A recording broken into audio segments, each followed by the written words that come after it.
Welcome back to Radical and Relevant, where every day we're exploring the genius of the gospel, looking for one word, one phrase, one idea to anchor our day in the life and teachings of Jesus. Today's reading comes from the Gospel of Matthew, chapter 18, verses 1 through 5, 10, and 12 through 14. At that time, the disciples came to Jesus saying, "Who is the greatest in the kingdom of heaven?" And calling to him a child, he put him in the midst of them and said, "Truly, I say to you, unless you turn and become like children, you will never enter the kingdom of heaven. Whoever humbles himself like this child, he is the greatest in the kingdom of heaven. Whoever receives one such child in my name receives me. See that you do not despise one of these little ones. For I tell you that in heaven their angels always behold the face of my Father who is in heaven. What do you think? If a man has 100 sheep and one of them has gone astray, does he not leave the 99 on the hills and go in search of the one that went astray? And if he finds it, truly, I say to you, he rejoices over it more than over the 99 that never went astray. So it is not the will of my Father who is in heaven that one of these little ones should perish." What jumps out at you today? There's a lot here.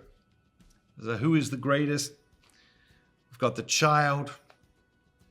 We've got the invitation to be as children. And then we've got this parable about the 1 and the 99. But what jumps out at me is just one word: angels. And Jesus said, "See that you do not despise one of these little ones, for I tell you that in heaven their angels always behold the face of my Father." Their angels. So it's interesting, like Jesus is referring to their angels. And we talk about guardian angels. We talk about the power of angels. But very often we get dragged into the worldly affairs and we forget the spiritual realities that are always taking place around us.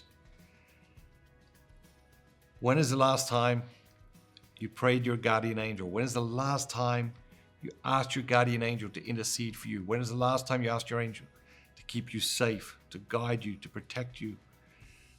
My grandma used to have this great technique she taught me. And that is, like, if you're having a meeting with somebody, send your guardian angel to talk to their guardian angel, to help the meeting go smoothly. And that's something I've never forgotten. And it's one example, but there are thousands of ways we can call on the saints, the angels, all the spiritual powers in this universe to help us, to guide us, to protect us in our journey. Have an amazing day. And remember, be bold, be Catholic.